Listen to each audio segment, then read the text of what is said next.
What's going on, guys? Welcome to the channel. My name's Dan and welcome to another video. Now, I've noticed a bit of a trend recently of retro tech making a bit of a comeback. I was in London a few weeks ago and saw two guys on the tube playing Pokemon on a Game Boy Color.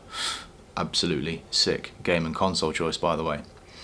But more specifically, I'm talking about these. This is an iPod Classic, and about 12 or 13 years ago Apple stopped manufacturing and selling these. Now, for me, that was a massive failure on Apple's part. I remember being genuinely excited about going out and buying an iPod Classic when they were on sale. For me, it was just the ultimate device. It was the device that stoked my love of engineering and technology, and if you really stripped it back, was probably the catalyst which led to me starting a YouTube channel, based purely because of my love of technology. Obviously not this device, not this exact one anyway, because mine was thrown in the bin many years ago. But for me, this device, there's just something special about it. So in this video we're going to look at why retro tech is making a comeback in 2026, but more specifically, why are people going back to an iPod Classic? Let's get into it.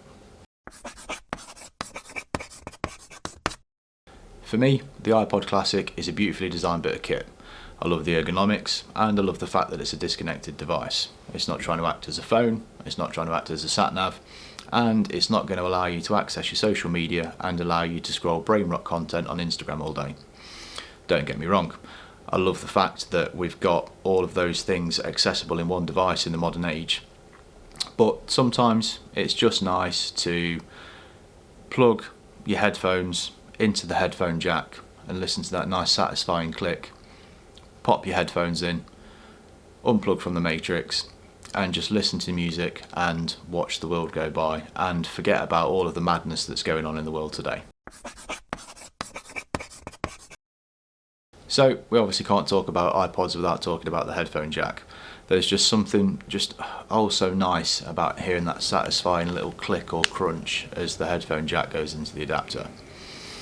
Don't get me wrong, I love Bluetooth devices, they're convenient, and you don't have to worry about wires, but one thing that you do have to worry about is it's an extra device where you need to worry about the battery life and making sure that it's got sufficient charge to last you for your day or your journey or whatever you need to use it for. When I'm listening to my iPod, I'm listening to it through a pair of Sennheiser RE600 in-ear monitors with a custom moulded earpiece. Now, I can't tell you how much more comfortable it is having a custom moulded earpiece and how loud it is. I can't listen to my iPod, even the 7th generation that you saw at the start of the video, anywhere near full volume because all of the sound is getting delivered directly to your inner ear. I'll post a link to the website where I got the custom moulded in-ear tips in the description to this video.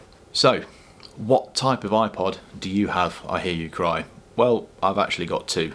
The first one is the black 7th generation that you saw at the start of the video.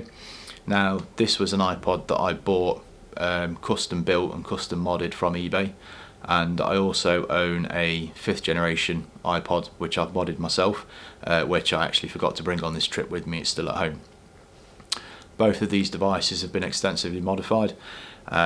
They've had the original mechanical hard drive stripped out of them that was a stock piece that came from Apple, so that's been taken out, and the battery has been replaced due to its age.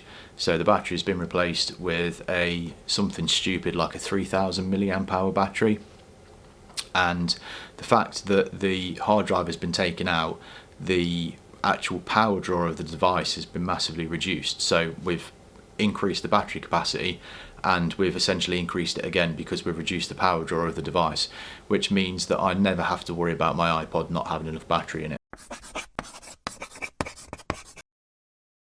There's a huge aftermarket modifying community out there at the minute, and for me the best place to buy any parts or complete iPods from is eBay. There are many international websites out there that offer a range of components or services, but from what I've seen in my experience, all of them refuse to insure shipments that are sent internationally. So the downside to that is obviously you have to wait a long time for your shipment to arrive, and secondly, if your shipment gets lost, you end up a lot of money out of pocket. For me, the best place to buy is eBay. Filter your results so that the only listings that are shown are from the UK.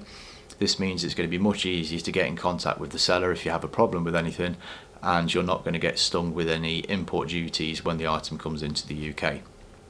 Now, from personal experience, a 5th generation or 5.5 generation, or what was called back in its day the Ipod Video, they are the much easier model to work on compared to the Ipod Classic.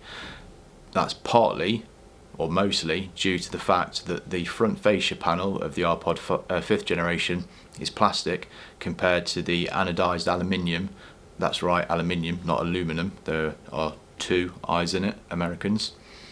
Because the aluminium front faceplate of the 7th generation makes it much harder to deform, and they also changed the way that the clips between the front face and the back plate interlink with each other.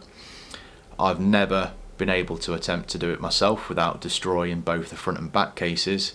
There are some YouTube videos out there that show people dismantling the 7th generation Ipod, and they make it look really easy. For me, if you're looking at modifying an Ipod, get yourself a 5th generation. It's much easier to work on, and if you've got some basic technical skills and you are pretty good with your hands and you've watched a YouTube tutorial video or two, then you'll have no issue whatsoever in modifying your own Ipod. For me, the best modifications to add are a battery and a decent capacity solid state drive. Going on eBay, you can see a raft of listings that will offer various customization options.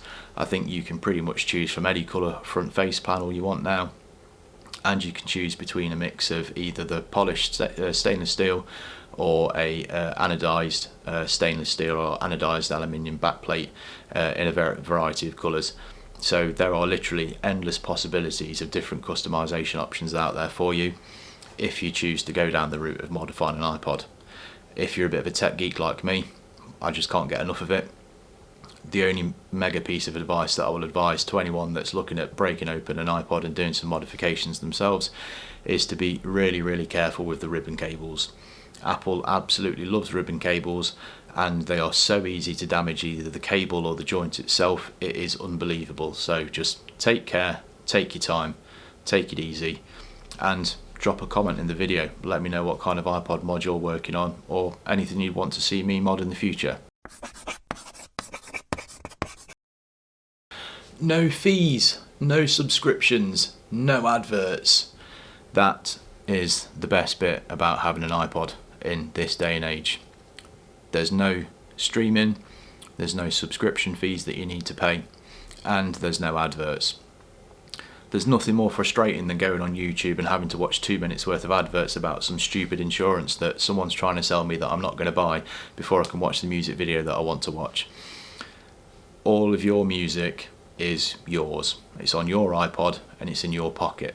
You're not going to be at risk if an artist decided they want to remove some music from a given streaming platform because of a license deal that's gone sour. If it's on your iPod in your pocket, it's there to stay. You're never going to lose it. You don't need to worry about losing it. I don't think I need to say any more on that. Big tick for the iPod there.